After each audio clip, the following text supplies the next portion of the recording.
Down the Lens Podcast. Down the Lens Podcast. Oh, another favourite project. We shot the first season of Peter Crouch podcast. Oh yeah, Yeah. He does that in a pub, doesn't he? Yeah. Sick. Downstairs in the pub in the middle of London. Bandwagon ball. Yeah. I was going to say bandwagon ball. I've gone round the houses with Instagram names for marketing reasons, and so if I change it to this, Trying to be edgy. yeah, my work was more design led before, so I was sort of designed by Bull for a bit, and then I think there's a bit of a taboo around Canva, especially with designers, where I had a graphic designer on you not long ago, and he was rinsing it. Yeah, I bet. The number of shoots that I have been on where, we've agreed the schedule for the day. Okay, we get the interview then, we get some B-roll then, we get some, walking around the office, doing this kind of stuff. The number of times they have, stopped me, done the whole power play and go, oh, why are we doing this? What's the point of this? Hello everybody, welcome to episode 14 of Down the Lens podcast. Just a quick one for you guys watching on YouTube. At least 66%, if not 70% of the viewers are not subscribed. So please click the subscribe button down below. But without further ado, I'd like to welcome on my guest I've been following for some time now, Alex Bull. How are you, mate? Good. Yeah, good. Cheers, Matt. You excited to be on? Yeah. I'm glad we finally got a date in the know. calendar. Yeah, I've been following you for some time. And I thought, do you know what? Podcasts about content creation, why not get you on? Yeah. So, welcome on. For people who don't know you, obviously from Ebervale, my age, That's it. 31. How and when did you get into kind of the whole filmmaking kind of thing? So my background was originally in graphic design. Right, okay. Studied it. College or secondary school and all that malarkey? Yeah. Went to uni, studied graphic design, and then off the back of that, moved to London for 2 years. Worked at 2 different design studios, and it was good. It was as a student, just coming out of university, to dive straight into a job was amazing. Yeah, straight into it. Yeah. Full steam ahead. Yeah. And I think I very quickly realized graphic design is good. I love it. I did a lot of branding projects, a lot of website design, that kind of stuff. But I wasn't really in love with the lifestyle associated with that job. What was it? Quite not 9 to 5. It was over. Well, 5 o'clock. It's a lot of sat in front of a computer. Yeah, you're not out in the field then. Yeah. Kind of what you're doing now then. Yeah. So, whereas I love the craft, I just wasn't really loving the amount of time I was just sat in front of a computer. Yeah, you wanted to be out there. Yeah. So then I sort of, off the back of that, moved into motion design, which was natural. It was kind of like a natural progression. Did you find that hard going into motion design then? Because I've tried to dabble in it in After Effects. I'm shocking. It's intimidating when you open up After Effects for the first time and you're like, what are all these panels?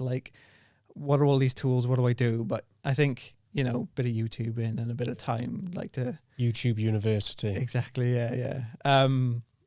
You pick it up quite quickly, I think. Yeah. And spent a couple of years doing that. Naturally, it was sort of okay, I want to move into video. Mm-hmm. I know graphic design quite a lot. I'll just make my graphic design move. Right, okay, yeah. Put it to some music and stuff like that. But again, the lifestyle was the same. Mm-hmm. It was a lot of hours sat in front of a computer. Yeah. It's quite meticulous motion graphics. Yeah. You're technically telling every single thing when to move, how to move, where to move. Keyframe in my life. So, yeah, I kind of moved more towards video. Motion design was fun. But then I had an interest in photography and film as well. And then after I left those 2 jobs in London, I freelanced for a bit. Started to pick up more of sort of the film and photography side of things. Nice. Got my hands on a camera. What was your first camera? My first 550D. Oh, okay. Nice. Yeah. Hello, everybody. Sorry for interrupting you while you're listening to this podcast. I just really want to say thank you to everyone currently, listening, watching on YouTube and supporting this podcast. I'm having a lot of fun filming it. I really would like to hear your ideas and kind of what kind of guests you want to get on the podcast. If so, please comment down, whether you're watching on TikTok, Instagram, or YouTube. But yeah, this is going to be my first plug. If you are watching, majority of you are not subscribed. So please click that subscribe button. And if you can, give it a thumbs up so it might push this video or this podcast to other sources of people interested in the industry that obviously we've been talking about for the last couple of episodes. So yeah, thank you very much. Back to the podcast. Sorry. Yeah, I kind of missed the whole like film. I went straight into digital. Okay, just got straight into there. Straight in, yeah. But yeah, and then I just fell in love with film. I find that you can get a lot more emotion through video, you know, sound, Agreed. story. You can tell a story through Yeah. video as long as obviously you portray it in the right way. Yeah. There's so much more you can get across, which I just loved. And then freelance for a bit. Met the guys at Storm and Shelter in Cardiff. Yeah, because I think that's when I first come across you. Yeah. Was it before COVID you were with the Storm Shelter? Yeah. So it was I was there for 4 years. Right, okay. So that would have been about 2016, I think. Right, okay.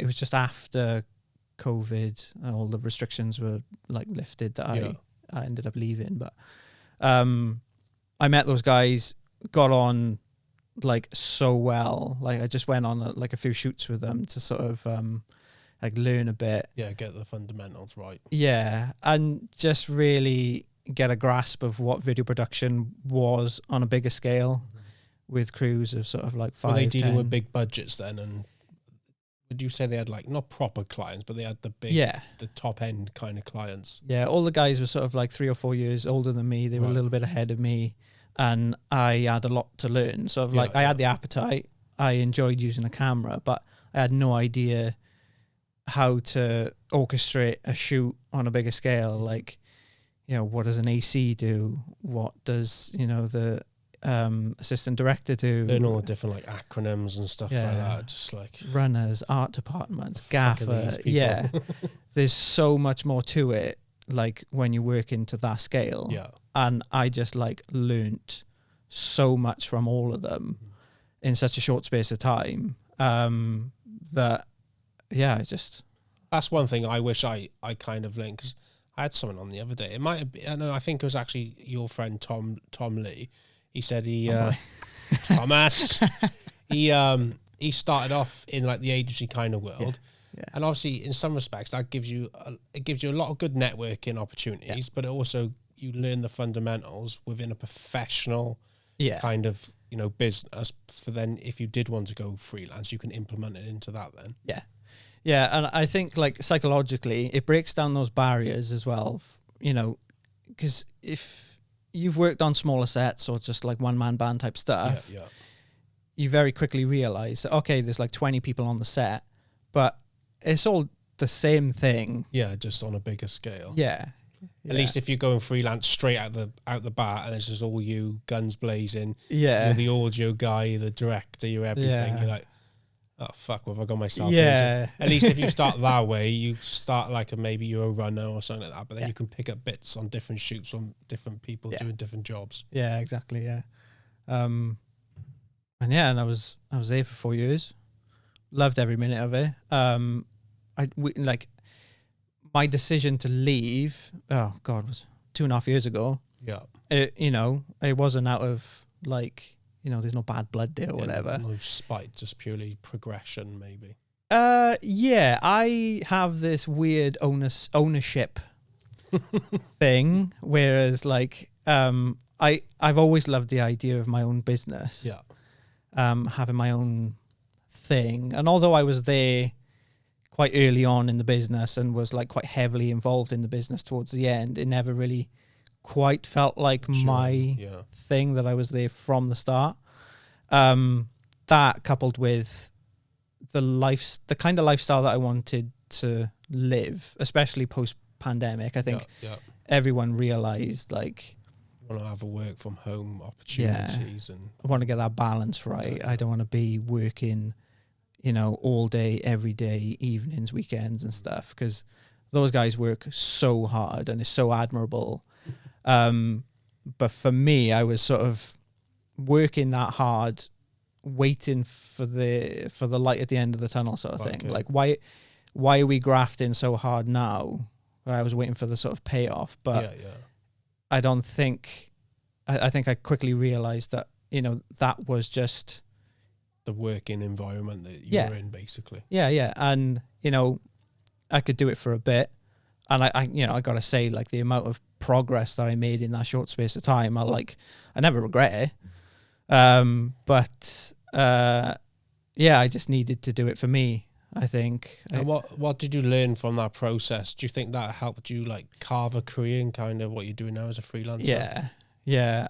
I did freelance before Storm and Shelter, but I was very young. I didn't really have a clue what I was doing. Okay, yeah. Learned a lot through Storm and then left a lot better prepared.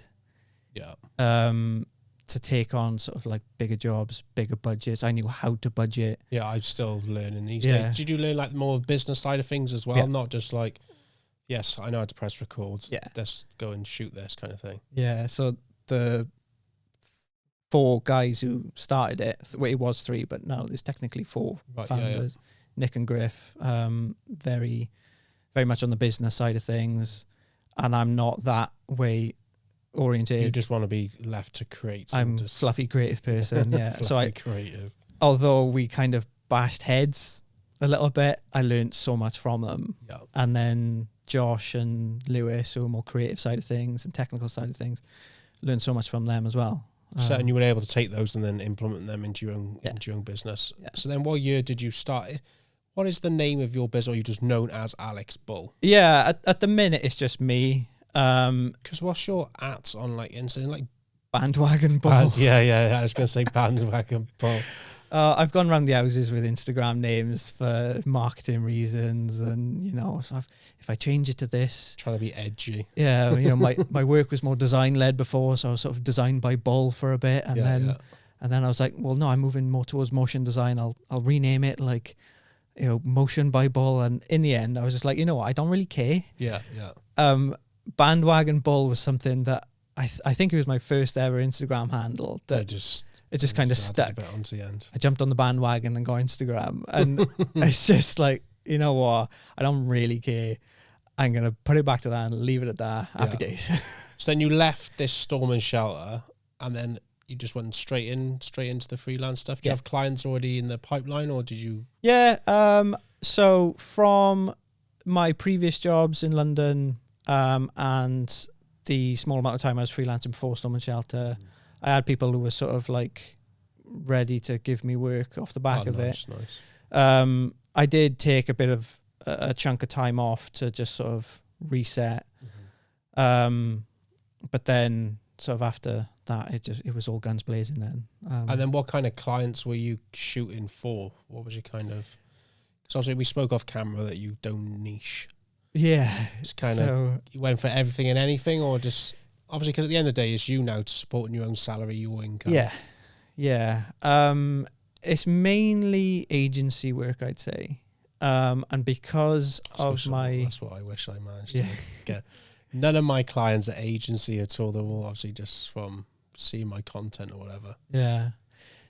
It's because of my background in design and my previous jobs. A lot of the people that I used to work with and enjoyed working with have now all left, set up their own smaller agencies or design studios. On the up and coming kind of. Yeah.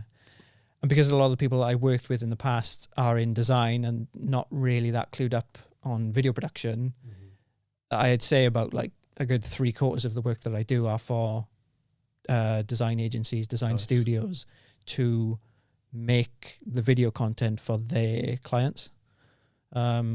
And is that a lot of that stuff including motion graphics, or you mainly focus on you doing the whole motion graphics and filmmaking stuff for them? It's probably what's got a lot of the jobs that I have had and got is because I can do the video production side of things as well. And if they want to add some motion graphics in there, you can I can just throw that in. A couple of 100+ onto the bill. Yeah, pretty much, yeah. And what kind of stuff are the clients asking for? Because obviously, like as we said, you're not niching. So what's like kind of the projects you're dealing with? Past couple of years, like during COVID, it was like 100% animation. like live production, live action stuff. Just And talk to me, say like you're going to animate a 30-second video. yeah, How long would that take? there's so many variables. Give me an example of something that you maybe worked on that was like 15 to 30 seconds. Just how long that would take. Like a lot of the social media stuff tends to be text based. Right, okay. So like pop-ups, motion, yeah. Yeah. Is it typography? Yeah. Typography. Yeah. That tends to be more straightforward because you just transition in text. Yeah. 30 seconds, you can probably, a very basic animation, you could probably storyboard it and design it in a day if you really wanted to. Equally, you can, if you really want to go into detail and get into sort of like, I don't know, cell animation or the text is 3D, throw a few more days on, you throw some characters in there, you check a week on, you could spend a month doing like a 10-second animation if you really wanted to. It depends on how complex the animation is, I think. And what do you find the most? Do you find the animation? What do you find the most interesting at the moment now? The filmmaking or the animation? Yeah, so having kind of dipped my toe into a lot of different areas in the creative industry, I've sort of asked myself what is it that makes me enjoy the kind of work, because I still do some branding stuff and I still enjoy that. Oh, okay. I still do some animation, I still do some video, and now and then I'll do a bit of photography. It all boils down to so long as I make an impact on someone, be that in an emotional way or make them think about something slightly differently, I've kind of done my job. And I see design, photography, film, animation as tools to make an impact on someone. Yeah, because talking about impacts, obviously some of your reels that you put out recently are quite impactful. I'd say I comment on one saying it's quite powerful. Yeah, because obviously he's talking about a lot about mental health within like the creative industry and just in general. Yeah, I think the creative industry as a whole can be quite tough on people, especially for students and younger people trying to get their way into the industry. Yeah, especially if you want to go big time, like Hollywood blockbuster, kind of get into all that malarkey. It's not easy at all, and I can absolutely empathize, to people who are trying to crack the industry and get their get their foot in the door. Equally, people who are already in the industry and just finding it hard. Yeah, just even like time pressured things just might get on top of you, having numerous projects all on the go at the same time. Yeah, with family life, work life, just might all go over the top of things. Clients can be in the arse. Fun. Yeah. So I just think it's important to talk about, because I think a lot of people in the creative industry tend to just, get their head down, bury themselves in their work and don't talk about that side. Yeah. Because a lot of the stuff that they deal with, working in film and design, you're working in smoke and mirrors. Yeah. So you're painting that picture, even my Instagram, until I put that most recent video out, looked great. Amazing. Yeah. Just climbing mountains and traveling and van life and all that crap. You're a van life kind of guy, yeah? Well, sold my van, it's gone now. Oh, what did you have? Transporter T6. I want a transporter. Great. I haven't got like 25 grand to bloody throw up the wall for one. But you'll get that back when you sell it. Yeah, hopefully. What was you talking about? About the mental health kind of thing within the industry. Yeah. I just think it's really important to talk about, because we very quickly paint the picture of the image that our lives is sort of perfect online. Yeah, that's what social media's created, a platform basically for you to paint a picture that's bullshit. Yeah, it's toxic. Yeah. And until people put that stuff out there, I feel like people can feel quite trapped or feel as though they're the only ones going through that kind of stuff when they're not. So I think, earlier this year was a bit shit for me. Can we swear on this? Yeah. Explicit on Spotify and YouTube. I had a bit of a rough patch at the beginning of this year where, life threw me some curveballs. Yeah, you just have to deal with them as they come kind of thing. House, and I had to move back in with my mother for a period of time and all stuff like that. I won't get into that, but went through a bit of a rough patch. So, you know, coming out of that, I thought this is a good opportunity to talk about it and just be open about it. So I did. And, you know, it will never get the views on YouTube compared to like gear review stuff. But that almost wasn't the point. I just wanted to open up a conversation between... Maybe get it off your chest as well at the same time. Maybe it helps you vent it Yeah, out. exactly. It's as much of a therapy session as it is for the people watching it. It is for you, like, yeah. Well, I thought it was lit very well and looked very cinematic. Well, you know. No, it was real.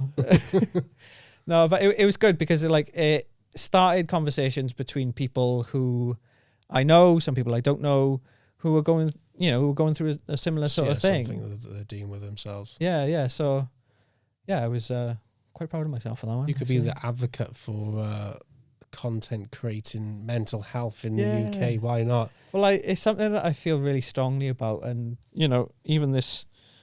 Oh yeah, a little plug from Heads Above the Waves. Go for it. My mate's charity, Heads Above the Waves in Cardiff. Nice. Mental health charity.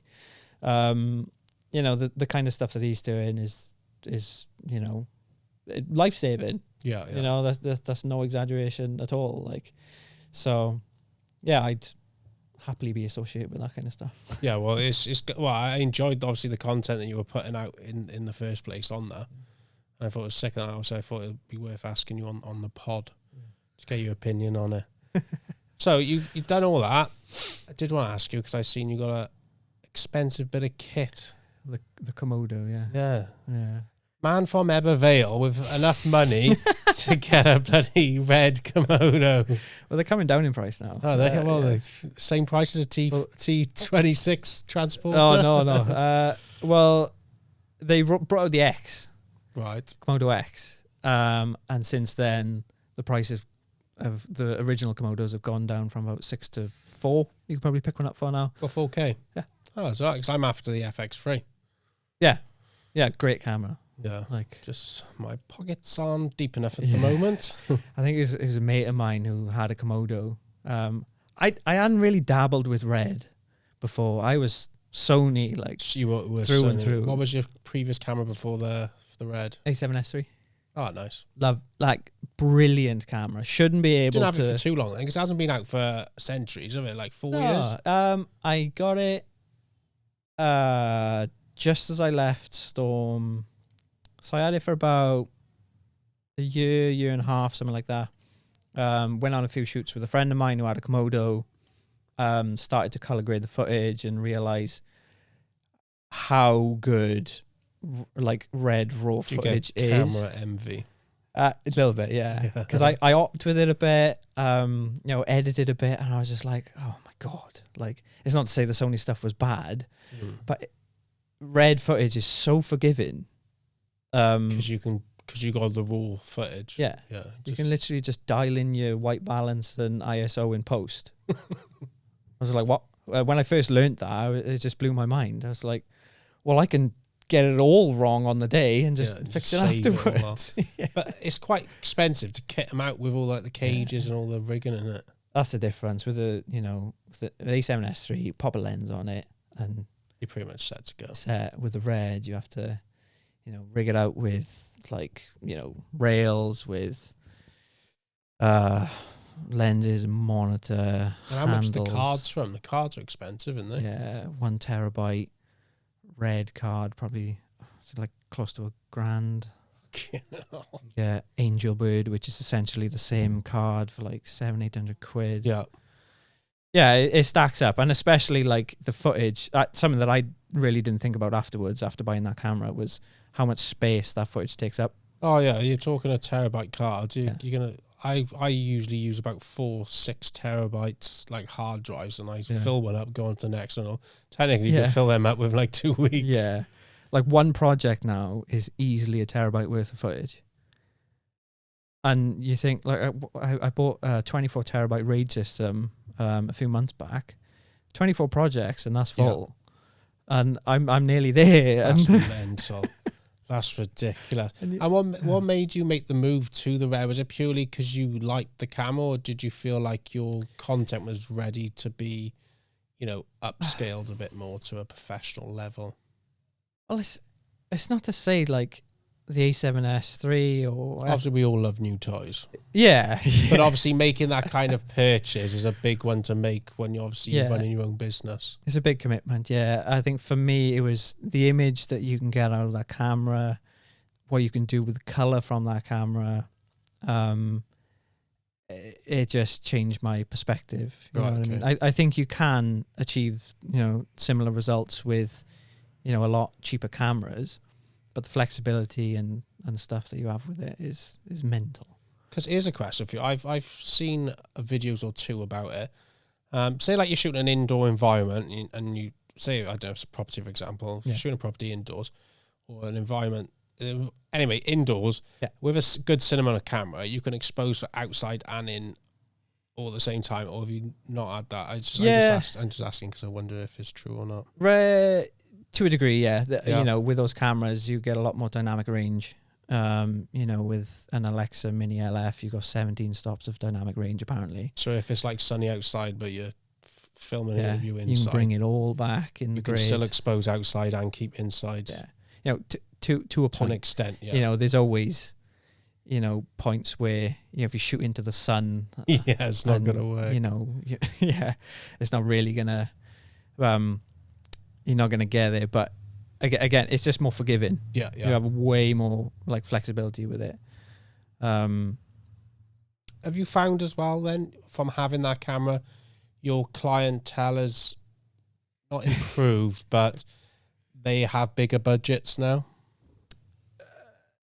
I think for people who don't understand cameras and they see a bigger body, that's all rigged out with a matte box. Yeah. Matte box is the biggest one. Oh yeah. 9 times out of 10, it's making no difference. But you put a matte box on it, and it's like you're good at what you do. It's for people who don't understand cameras. I think they just take you a little bit more seriously because they think, okay, big camera, he knows his stuff. Yeah. You're yielding the same results as like a small mirrorless body. Yeah, you could just fully kit it out. Like. Yeah, it's mental. So what clients have you found you working with now then that maybe a differentiate between previously when you're just running a mirrorless? Since getting that camera? Yeah. I'll rephrase that. Do you feel like your kind of filmmaking skills have had to like increase substantially to obviously I deal think with that camera dabbles into cinema land. Without a doubt. Yeah. What lens you rocking on it? I've got fucking hell. I've got about 1, 2, 3, 4, 5, 6, 7 lenses at the minute. Okay. Any cine lenses? Yeah, Dizio Vespids. Nice. They're really nice. I picked up a set of Lauer nanomorphs. Oh yeah, really tiny anamorphic lenses, 1.5 times squeeze. They're really nice. I got 2 of the Canon RF lenses. Just the 24-70 and 15 to 35. Yeah, I've heard they're nice. Oh yeah. If you want clean, crisp image, like you won't go wrong with them. And they work with the autofocus on the camera, which isn't quite there yet. Maybe with the firmware update it could be, but just the fact that you have that on a Red camera is good. Mental.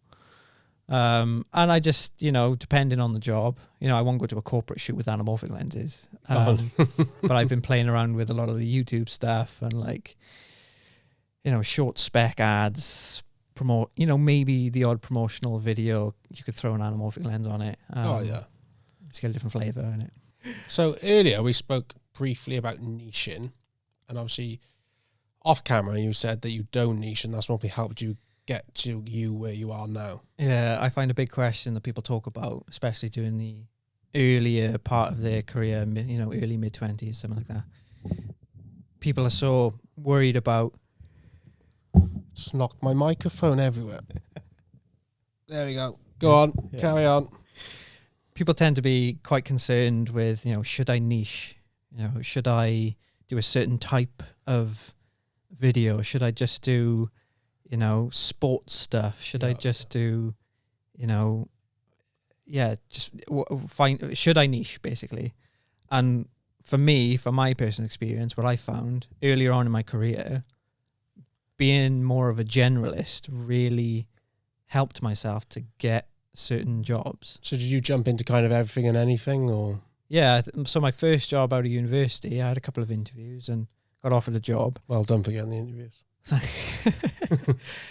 The reason why I got that job was, you know, they liked my design portfolio, but they liked the fact that I dabbled in animation in university as well. So they thought, okay, we can throw some design at him, but we can give him a bit of animation work as well on the side. And it very quickly, you know, the animation stuff became the only thing that I really did. Yeah. Same with my second job. They liked the fact that, you know, I did design, animation, dabbled in, you know, a bit of camera work as well. Because I think earlier on in your career, you really need to like just add more strings to your bow, I find. Yeah, because you're going to eventually find out then if you were to niche, what you wanted to niche in. Yeah, because I don't think you really know, you know, coming out of university, 21, 22. Up, I'd take it regardless whether it was something I enjoyed or not. Yeah. It's like the bloody ballerina final in Singapore. Singapore, did you say? Yes. Oh, well, yeah, we'll check on a fly. I don't mind going filming some ballerinas. But I don't think you even know what you like and don't like, what you're good at, or, you know, the kind of lifestyle that comes along with the jobs. You're still figuring yourself out. You know, it's not until I really went freelance for the second time at 28 that I thought, okay, yeah, I know what I like now. I know the lifestyles that come along with them. I know the kind of clients that, you know, to really start honing it in. Do you know what I mean? I think when you're coming out of university, you should say yes to everything, take every opportunity as it comes, learn as much as you can from all those opportunities and go, okay, like that. I'll move them forward and just start honing the older you get. And have you started to niche now? Do you find yourself niching a bit more? Yeah, I know what I like doing now. You know, it's less corporate. Funny enough, I've met a few people who like the corporate stuff. I do corporate and I'm not. Yeah. It's a bit. I do it for the money. Yeah. I do it because they need a video. And they give me a script and they tell me who to shoot at what time, and I show up and I light it as best I can. What kind of corporate stuff are you shooting? It tends to be a lot of stuff in London. They like conferences, or they're like, what are they like? Less set the scene for me, because I'm doing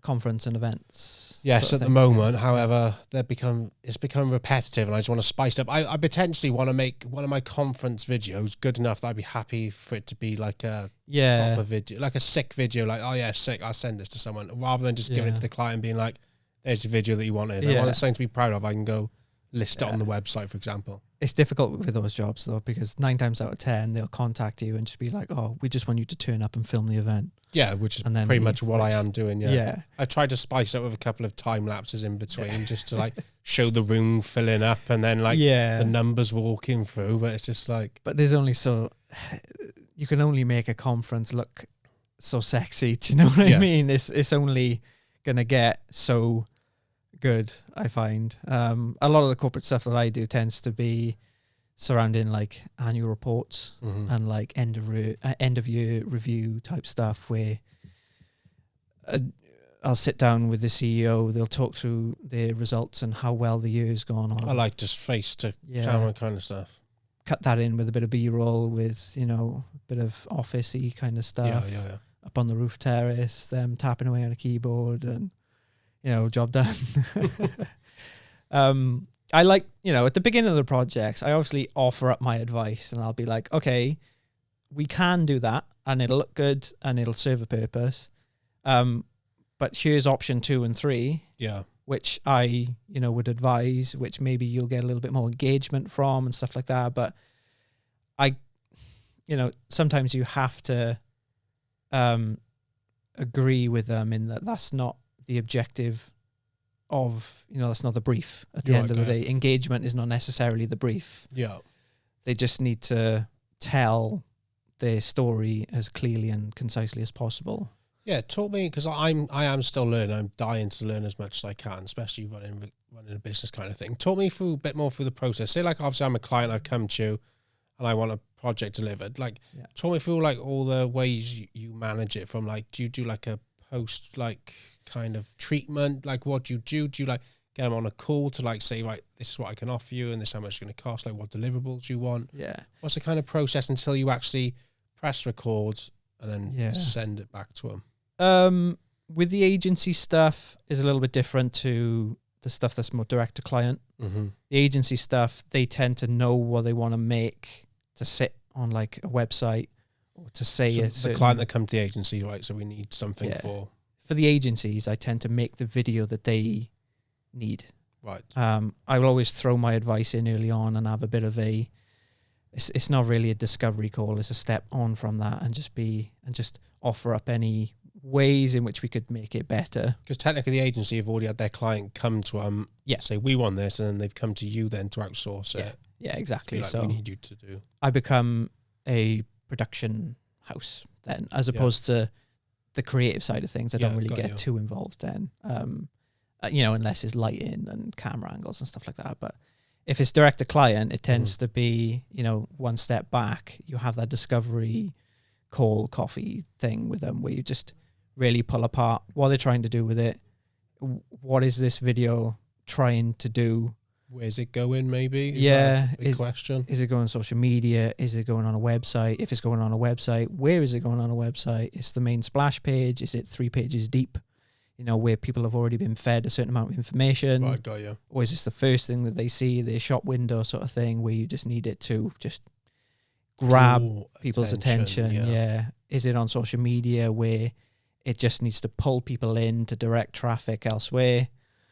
Is it, an explainer video where it sits on YouTube where people are generally in a bit of a different mindset where they're more prepared to sit down and watch a video because they want to know correct. Yeah, they've obviously searched for it. They're looking for a certain thing. So all these things tend to have a bit of a steer on the kind of solution, let's call it, I would offer to them, I think.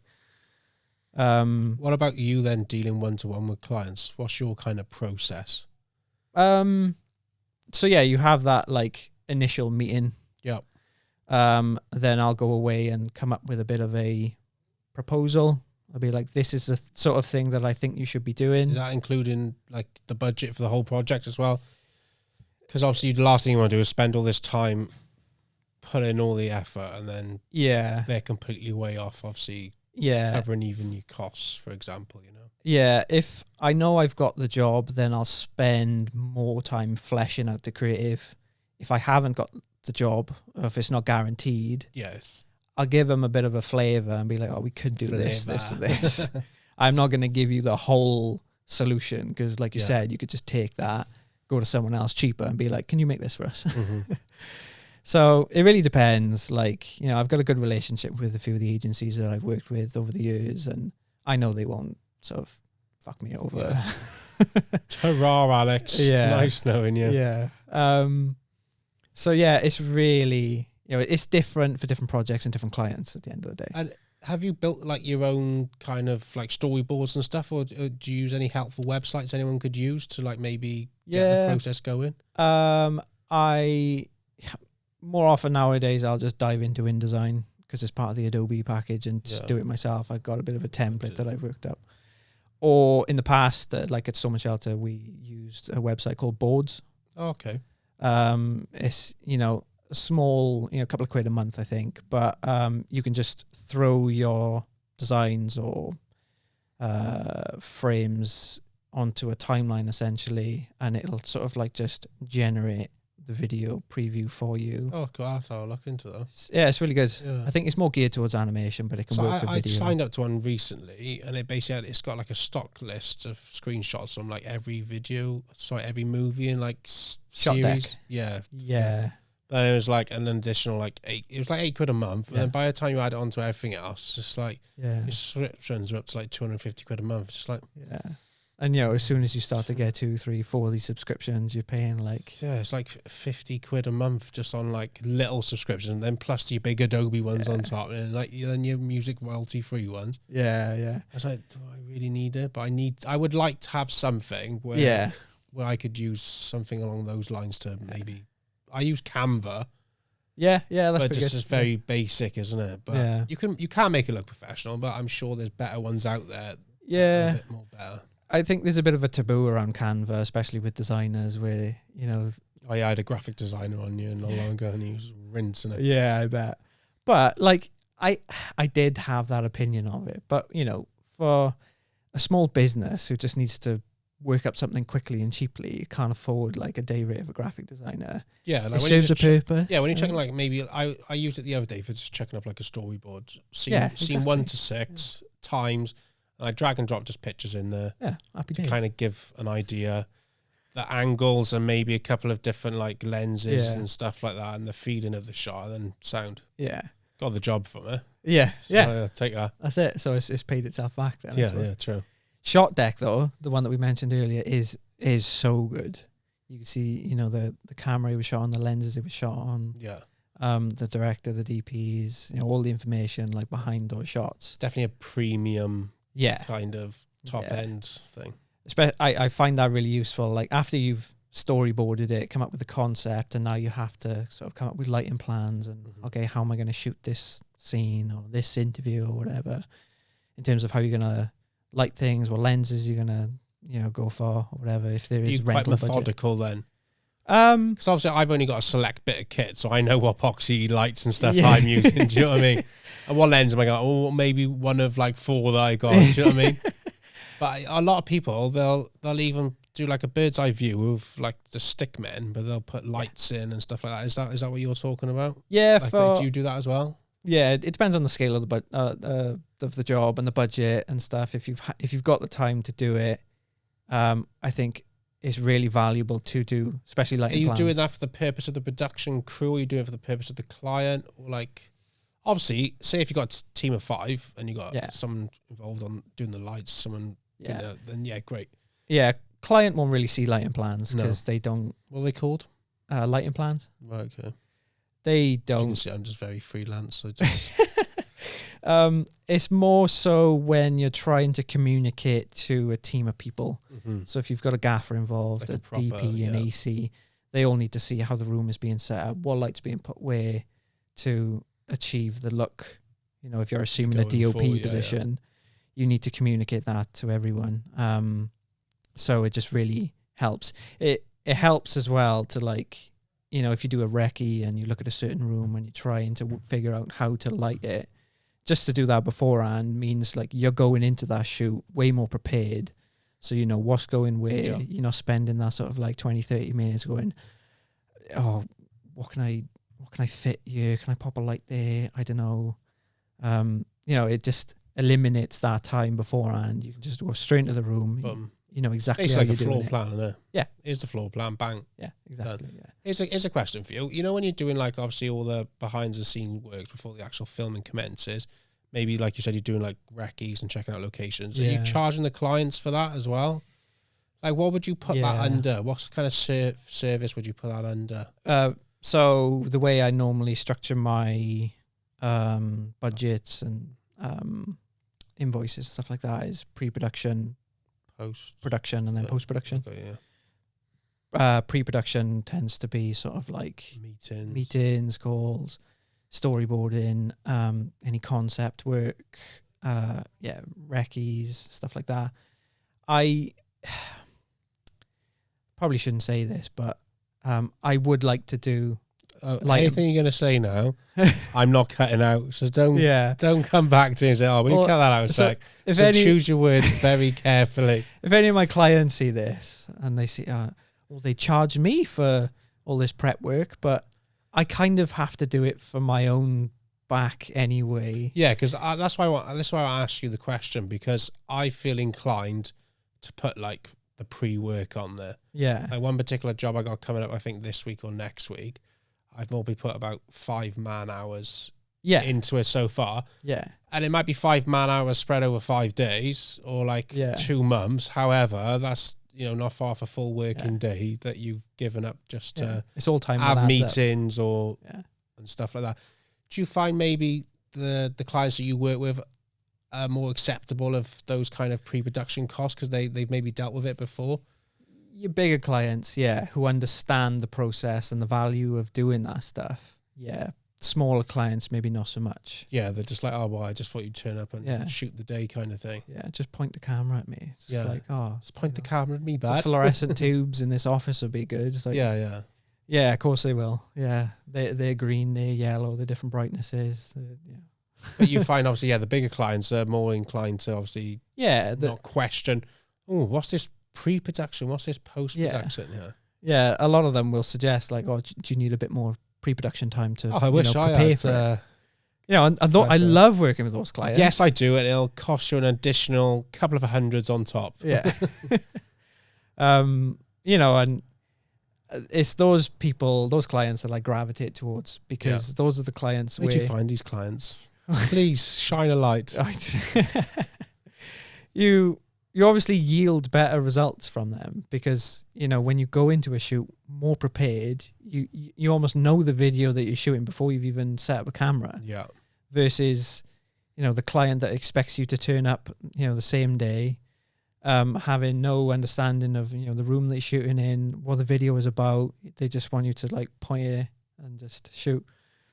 Yeah. I'm dealing with something like that. Like I said, with the client, I got I've done like a shot list and stuff. I went to actually do a recce, if you can call it a recce, because I actually went to the premises to have a look at it and stuff.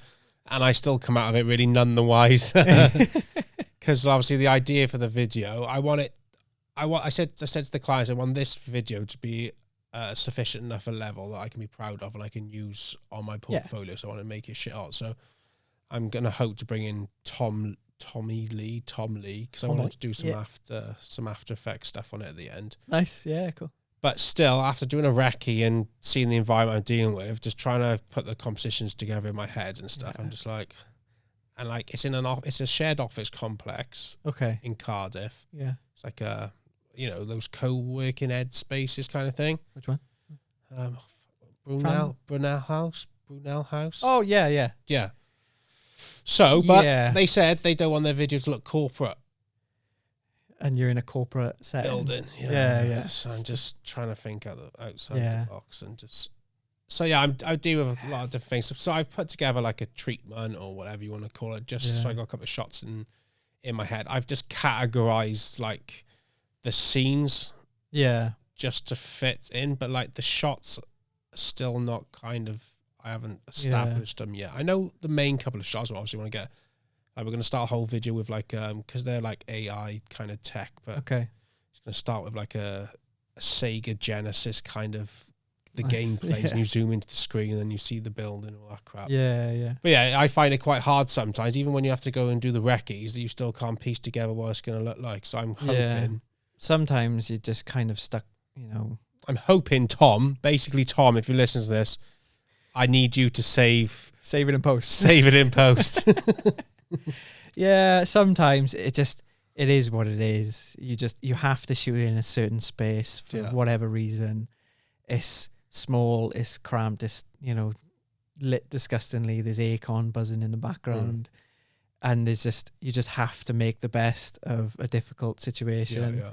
And over the years, the more times you're thrown those, shit situations. Those curveballs. Yeah, to just, whack like 100 mil on it, get everything else out of focus, shoot nice and tight so you can't see the room.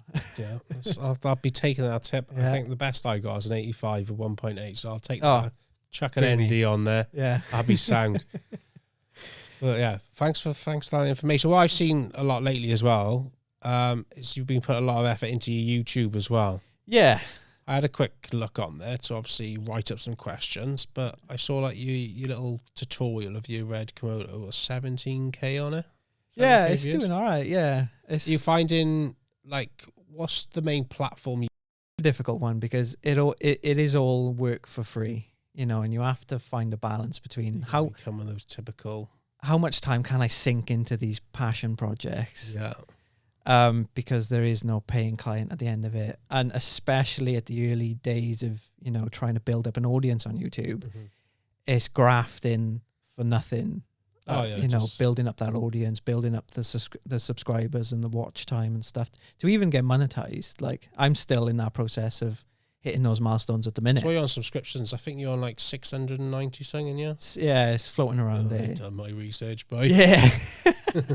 And it's all going in the right direction. Like, with each video that I put out, they're all getting like slowly a little bit more views. You know, this, you know, my last video, just off one social media post that did particularly well, I've got about 80 subscribers, which, you know, it's not a lot to like a big YouTuber, but for me, to us, yeah, it's a big portion. It's like the guys from the valleys. Yeah.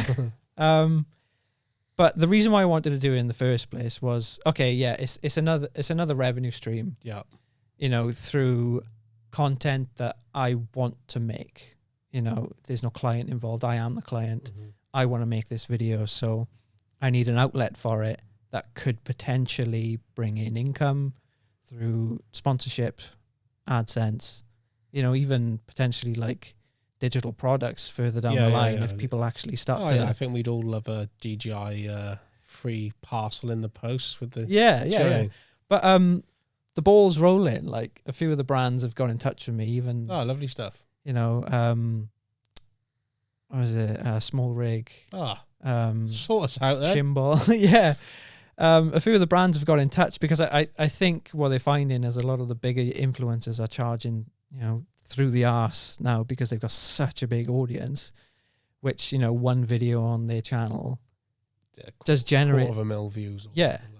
But I think they're seeing an opportunity to find smaller YouTubers to, you know, get in there early and just grow with them, which is what I think they've found with me. But there's like, I can only see positive outcomes of any filmmaker starting a YouTube channel. Yeah, I agree on that actually. Because there's so many things that I've got out of it that I didn't really realize that I was gonna get. So what have you got so far that you didn't? So I wasn't expecting brands to get in touch with me so early doors. No, I was just expecting at least 2K, 5K kind of numbers. So was I, but I was just like, okay, happy days. I must be doing something right. Take that. Yeah. But networking. Like, I didn't realize that, you know, just putting your stuff out there, your thoughts, your opinions and stuff will obviously attract like-minded people. And, you know, and how are they networking with you? They through the comments or like direct emails, or they normally find me on YouTube. They'll, you know, slap a comment on or whatever, and then they'll either sort of start messaging me through Instagram. I've had a few emails off the back of it, just asking questions about certain cameras. And these people are, you know, sort of well-established directors from. I'm talking to someone from New York, a guy from Miami and stuff like that. You, Alex Bull, first time here, Down the Lens podcast, big time.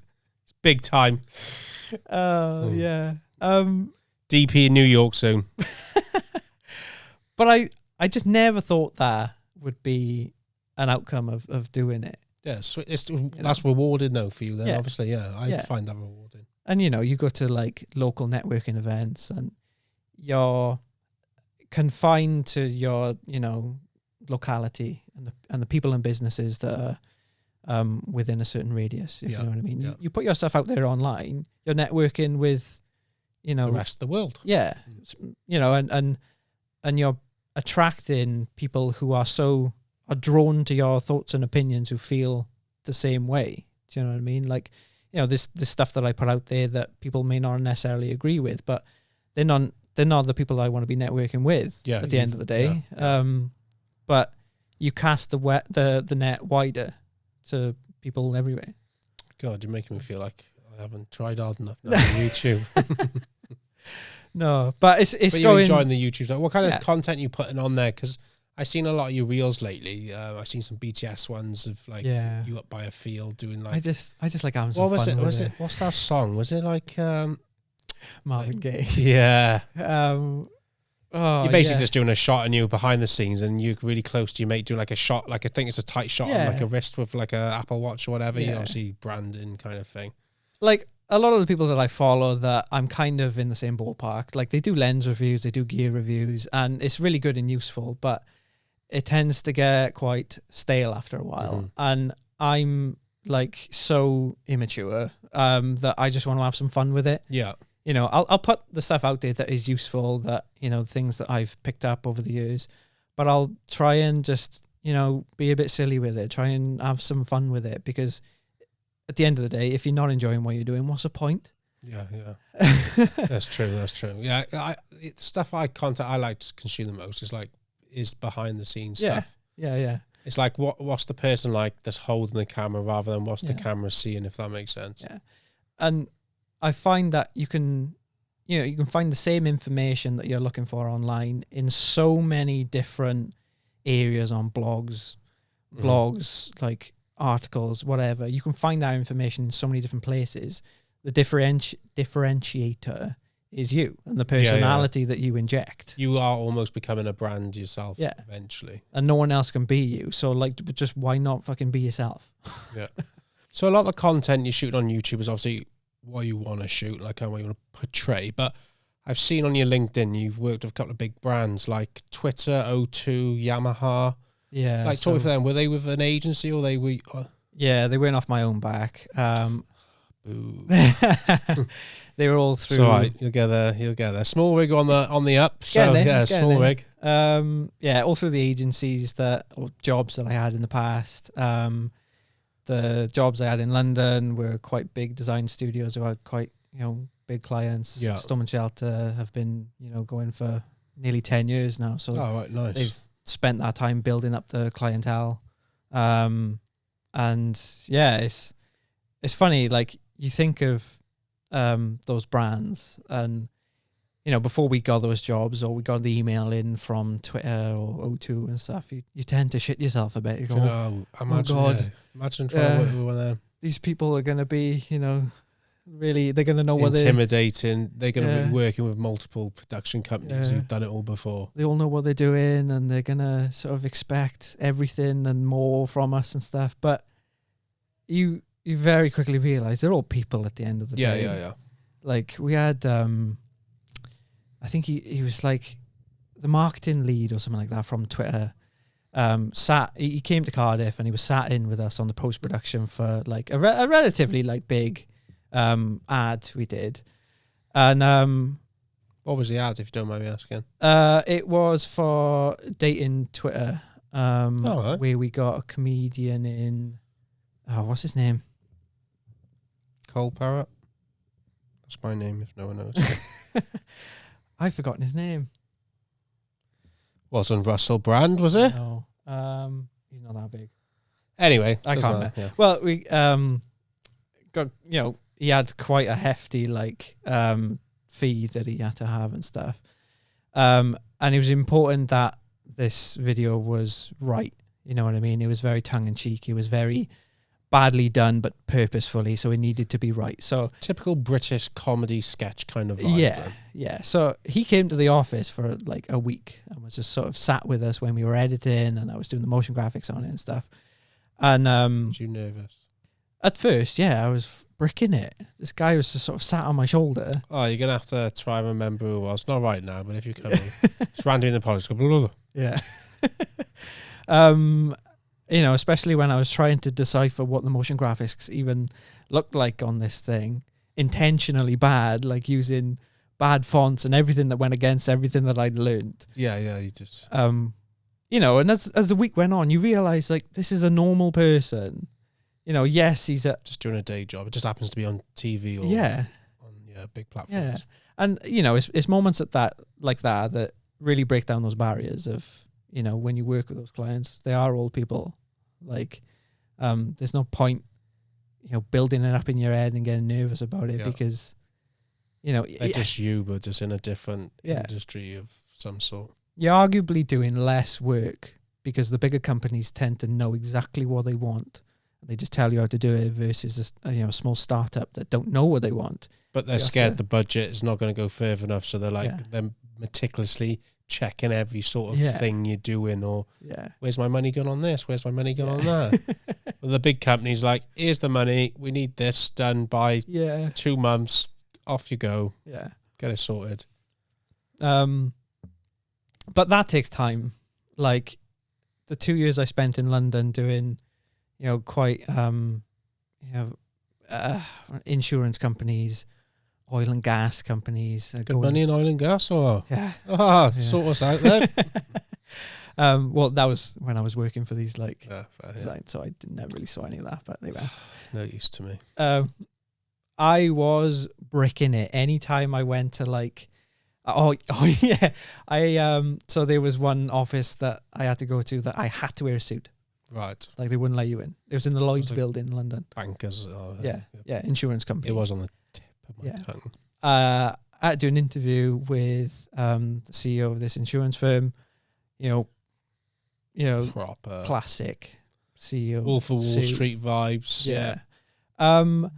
I was shitting myself, sweating. I had to wear, this suit. I don't wear suits at the best of times. Nothing worse I can think of wearing a suit on a shoot. I sweat enough in a black t-shirt and a pair of black jeans. Yeah. A 3-piece suit. I was like 22, 23-year-old prom night in a bank. Just throwing questions at the CEO, just profusely sweating in this. I bet they ate that stuff as well, didn't they? They just got that. I don't have time for this. Yeah. Oh God, yeah. Hurry up. You take the number of shoots that I have been on where, we've agreed the schedule for the day. Okay, we get the interview then, we get some B-roll then, we get some walking around the office doing this kind of stuff. The number of times they have stopped me, done the whole power play and go, oh, why are we doing this? What's the point of this? Who goes to them? Who's the people that want the banks to make the video, if that makes sense? So obviously you're making the video for the bank, but who are the people that say, oh, we need this content and this is why we need the CEO? Who are the people in charge of doing that?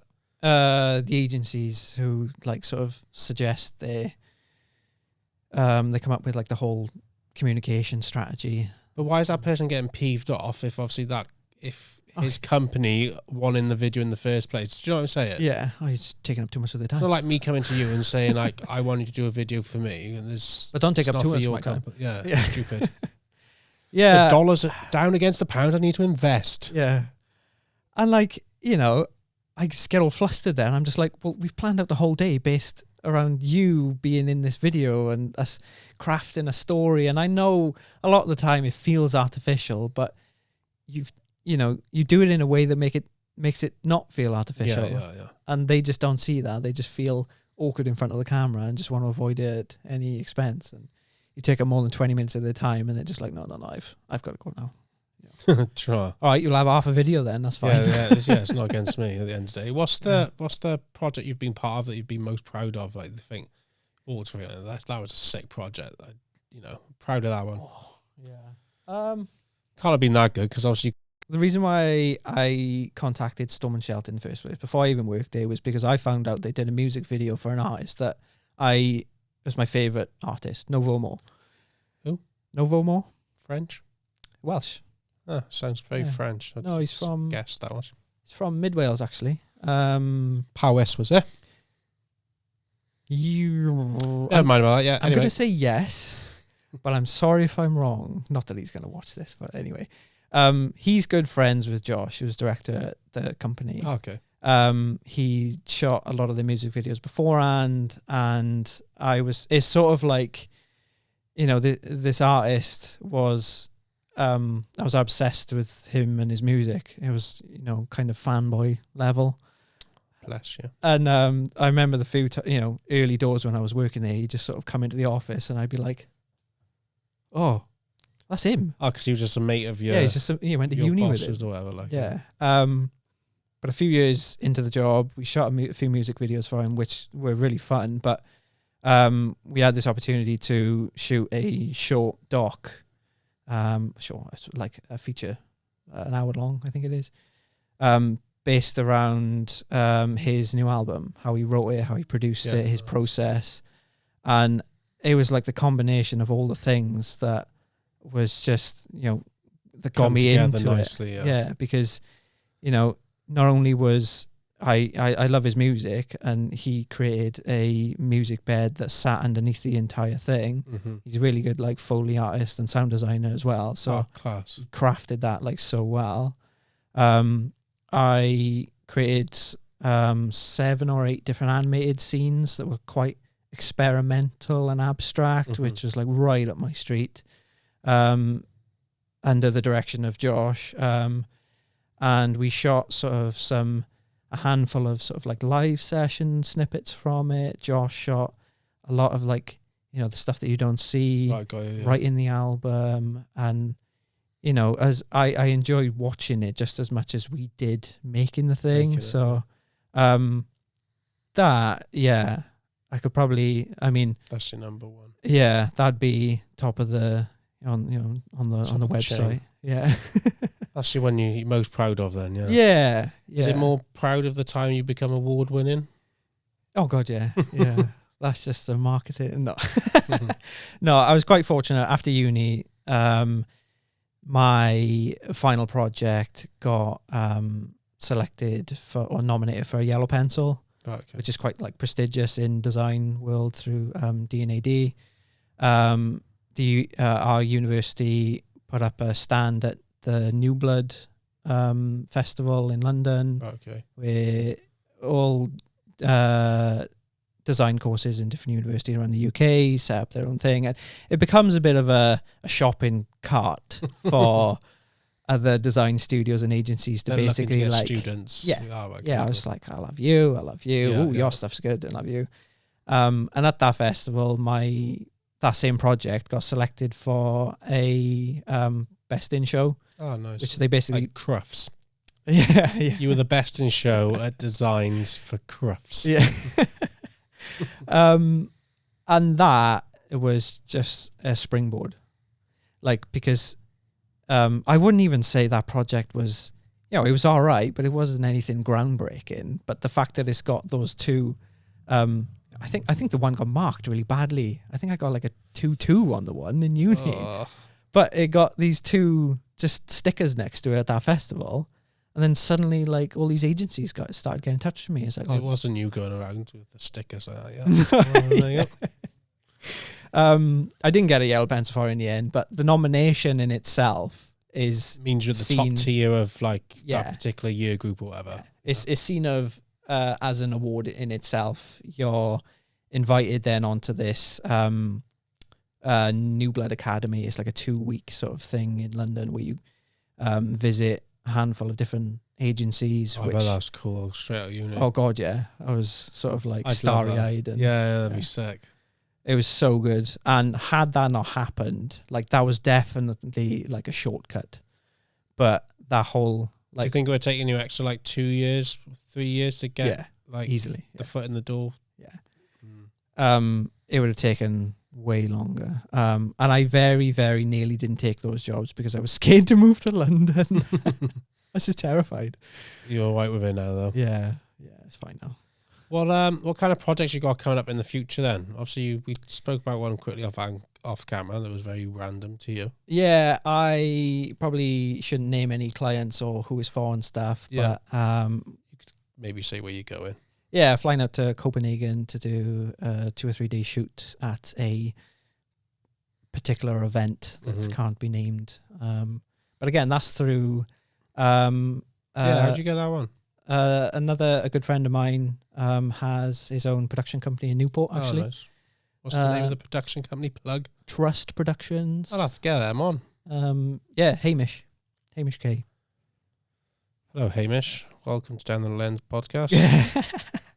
No, he's really good at what he does, and he has given me a hell of a lot of work over the years. They're a video production company. Yeah. Oh, cool. Yeah, like big time. He's actually ended up another favourite project. We shot the first season of Peter Crouch podcast. Oh yeah. He does that in a pub, did he? Yeah. Sick. Downstairs in a pub in the middle of London. That was wild. That's cool, that is. Yeah. How'd you budget? Is it a lot of money in producing podcasts? I don't think there's much money in the production of them, I think people have cottoned on, like people like, you know, Peter Crouch, he's cottoned on to the value of them. You only have to look at like the Diary of CEO Stephen Bartlett, like a couple of years ago, that was nothing. And now it's this like huge Top thing in the UK that has put his name everywhere. So people are more willing to invest into, you know, part with their podcasts. money to get what they need. Yeah, exactly. So yeah, you're off to Copenhagen for an exciting event. Yep. That was obviously, you know, you got through a trusty friend. yeah. Anything else? Any projects you got lined up that you're really excited about? Any like, you know, stuff you're going to be doing yourself? Any like any? There's a few corporate gigs that are just run of the mill type stuff. Yeah. I'm really in this YouTube hole at the minute. I'm just really excited about making stuff off my own back and making the stuff that I want to make. Yeah. And not, you know, it's a creative outlet, and I feel like your hands are tied a lot of the time with clients because understandably they need to tick certain boxes. Yeah. Whereas, you know, as soon as those shackles are removed, you can really start to make the kind of stuff that you want to be making. And, you know, in terms of show reels and marketing yourself and showing what you can really do, you can really start to, you know, flex your muscles a bit. So the YouTube is your main kind of. Yeah. How long are you going to... What's your uploads kind of... Not speed, but like how often you upload in? I'm aiming for one a month. Last month we put 2 up. So you're going for better quality and, you know, stuff over quantity. Yeah. And I think as time goes on and the subscribers go up and you know, it starts to generate income, I can dedicate more time to it. Because, you know, like I said earlier. Well, yeah, pay for itself. It'll Yeah. technically pay whatever your day rate is or however you... Yeah, at the minute, it's a bit of a balancing act between the work that is being paid for, you know, and then you have to find those pockets of time to really move the YouTube stuff on a bit. And I would love that to be reversed. Yeah. I'd love the YouTube stuff to be like the sole income source. And then that in itself will market me and build a reputation up to a point where I can be really, really selective about the jobs that I do. They're surrounding a specific, you know, type of work that I want to be doing. You know, me and Tom are like working on a lot of sort of like outdoor adventure stuff at the minute because we both have a love for, you know, he loves his mountain biking. He loves it. Yeah. Are you into the mountain biking? No, mountain biking. Like climbing. Oh, okay. I climb a lot. Is that what the calluses are on your hands? Yeah. Well, that's they're actually from CrossFit yesterday. Oh, is it? There's just blood everywhere. He's a CrossFitter as well. Yeah, it's brutal CrossFit, but that's the kind of stuff that I would absolutely love to be doing. And as soon as I start to flex my muscles on the YouTube stuff, I can start going to those types of clients and be like, look at the stuff that I can do. Yeah. With no budget. Give me a budget and I'll show you what I can do. I'll make the earth move for you. Yeah, I know what you mean. Thanks very much for coming on, mate. That's all right. It's a pleasure. I've enjoyed it. It's been a long time coming, I think. Yeah, it's been good. Where can people find you if they want to check out your stuff? Because I reckon your Instagram and your YouTube bloody popping as well. Yeah, it's just search for Bandwagon Bull, Instagram, YouTube. They're the main outlets at the minute. I'm in the middle of building the website, so that'll come in due course. But YouTube is the main. Great stuff. Ladies and gentlemen, Alex Bull, thank you for coming on. You're still here listening, please click the subscribe button and give it a thumbs up. Cheers, Alex, mate. Cheers. Nice one.